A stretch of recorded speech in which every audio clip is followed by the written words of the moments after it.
ప్రస్తుతం బీసీలకు సంబంధించినటువంటి ఉద్యమం కొంత గ్రామ స్థాయి నుంచి రాష్ట్ర స్థాయి వరకు ఉధృతం అవుతున్నటువంటి విషయం చర్చ కూడా చాలా బలంగా జరుగుతూ ఉంది. సో కాంగ్రెస్ పార్టీ కూడా ఖచ్చితంగా మేము కులగణన చేసిన తర్వాతనే స్థానిక సంస్థల రిజర్వేషన్ పెంచిన తర్వాతనే ఎన్నికలు నిర్వహిస్తామని చెప్పేసి గంటపథంగా వాళ్ళు కూడా చెప్పడం జరిగింది. ఇంకొక వైపు బీఆర్ఎస్ పార్టీ కానీ బీజేపీ కానీ బీసీలకు సంబంధించినటువంటి అంశంలో కొంత సానుకూలంగా వ్యవహరిస్తున్నట్టు తెలుస్తూ ఉంది. దీనిపై ఓబీసీ సెల్ మీరు ఒక రీసెర్చ్ విభాగంలో ఉన్నారు. ఓబీసీల విషయంలో చాలా పెద్ద ఎత్తున మీరు ఎప్పటి నుంచో కూడా పనిచేస్తూ ఉన్నారు కదా.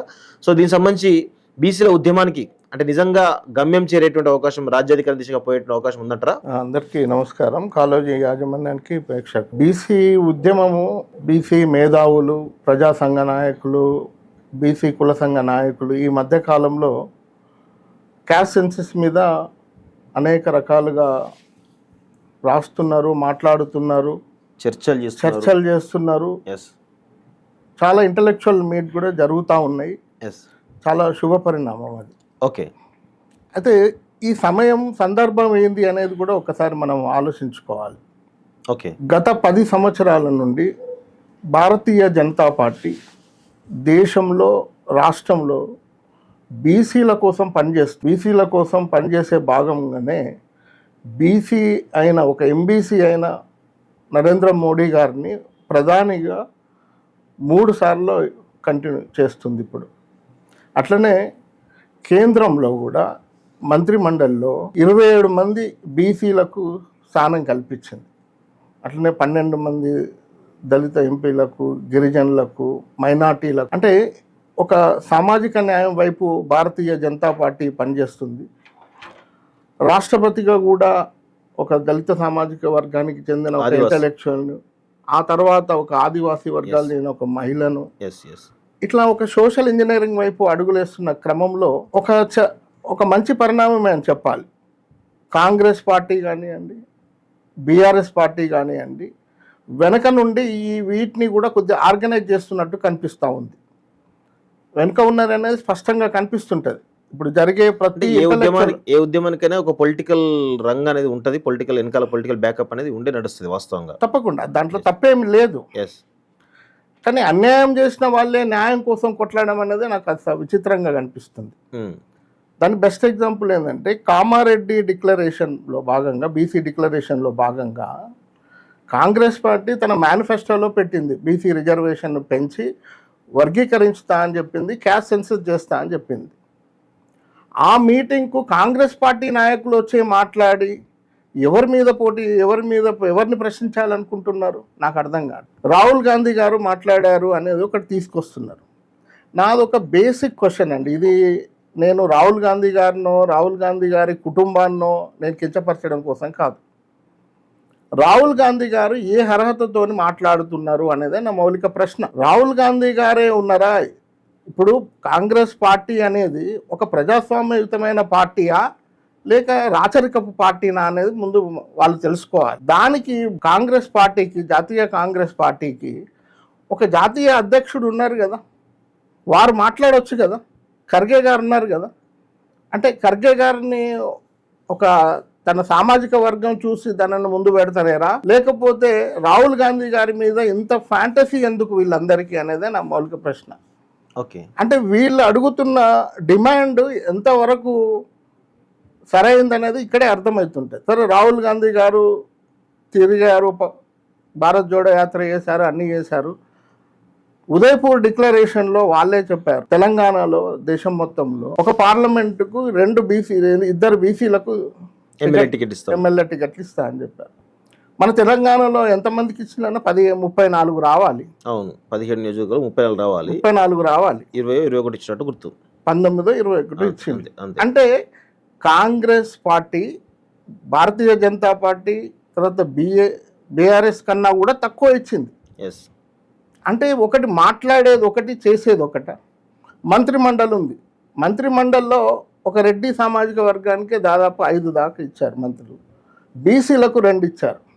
అంటే మీరు ఇది మాట్లాడుకుంటూ ఈ పనులు చేస్తుంటారా? అంటే మీరు మాట్లాడేదానికి చేతలకి పొంతనుందా అనేది నా మౌలిక ప్రశ్న. వీళ్ళు ఇంకా నాకు చాలా బాధ జరిగేది ఏంటంటే, ఇప్పుడు జరుగుతున్న మీటింగ్లన్నీ కూడా ప్రతి వారం ఒక మీటింగ్ జరుగుతున్నది. అందరు ఇంటలెక్చువల్స్ అందరు పోతున్నారు. అక్కడ గమనిస్తే ఒక 4 కులాల చెందిన నాయకులే ఇంటెలెక్చువల్సే కనిపిస్తున్నారు. వాళ్ళు కూడా ఆ డిమాండ్ను బీసీలో ఉన్నటువంటి ప్రధానమైన 4 కులాలే నాయకత్వం వహిస్తున్నారు. అగ్ర బీసీ కులాలే, నాకు దాంట్లో ఏం సంశయం లేదు.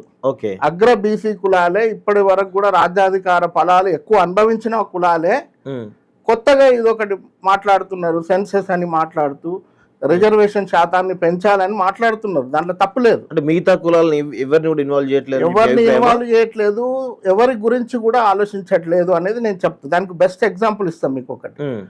వాళ్ళు తీసుకున్న డిమాండ్ను ఏదైతే కామారెడ్డి బీసీ డిక్లరేషన్లో కాంగ్రెస్ పార్టీ పెట్టిన దాన్నే పూర్తిగా మాట్లాడలేకపోతున్నారు, పూర్తిగా డిమాండ్ను అడగలేకపోతున్నారు. ఆ పూర్తి డిమాండ్ ఏంటంటే లోకల్ బాడీలో 23% ఉన్న రిజర్వేషన్ను 42% పెంచి ఉపవర్గీకరణ చేస్తాము అని ఉంది.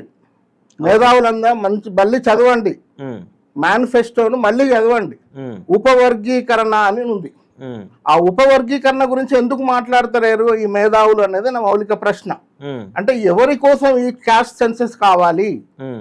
ఈ క్యాస్ట్ సెన్సెస్ అనేది ఎవరి కోసం చేస్తున్నారు? ఆ 4 కోసమేనా, లేకపోతే 130 కులాల కోసమా? మీరు అగ్రవర్ణాలతో అనే కొన్ని కులాలతో మాట్లాడినప్పుడు మేమెంతో మాకంతా అని వాటా అంటున్నారు కదా. మరి మీరు అంటే ఈ 4 కులాలు కలిపితేనే 56% అవుతుందా? కాదు కదా. ఈ 4 కులాలకు మరి మిగిలిన కులాలకు ఎప్పుడు ఇస్తారు? వాళ్ళ గురించి ఎందుకు మాట్లాడట్లేదు? అంటే వాస్తవంగా మీరు చెప్తున్నటువంటి పాయింట్స్ ప్రాక్టికల్ గా ఆచరణ సాధ్యమేనా? ఎందుకు కాదు. మనము ఆల్రెడీ విద్యా ఉద్యోగ రంగాలలో దాదాపుగా 70 నుండి కూడా ఇప్పటికి దాదాపు 40-50 ఏండ్ల నుండి కూడా ఏబిసిడీలుగా ఉన్నాము. నేనేమంటున్నా అంటే పొలిటికల్ రిజర్వేషన్ కూడా ఇట్లా వర్గీకరించండి, ఏబిసిడి ఈ వరకు వర్గీకరించండి. అదెందుకు చేయట్లే? పొలిటికల్ రిజర్వేషన్ ఎందుకు వర్గీకరించరు? అది న్యాయమైందా అన్యాయమైందా? కాంగ్రెస్ పార్టీ అయితే తన మేనిఫెస్టోలో పెట్టింది కదా. పెట్టిన దాన్ని డిమాండ్ అడగడంలో మీకు వచ్చిన అభ్యంతరం ఏంటి? మీరు బీసీ నాయకులే కదా. మిగిలిన కులాలు బీసీలు కాదా? వాళ్ళు అంటే ఎగ్జాంపుల్స్ మీరు కొంత డెప్త్ గా ఏమైనా చెప్పగలుగుతారా? ఎగ్జాంపుల్ ఎందుకు? దానికి ఎందుకు కారణం అంటే ఒకటే, ఇంతకు ముందు 33-34% రిజర్వేషన్ ఉన్నప్పుడు కూడా ఈ 4 కులాలే సింహభాగాన్ని ఎంజాయ్ చేసినాయి లోకల్ బాడీస్ లో. ఇప్పుడు కూడా 42% వస్తే ఇప్పుడు కూడా ఆ సింహభాగాన్ని ఎంజాయ్ చేయాలన్నది ఒక ఆలోచన తేట తెల్లమవుతుంది.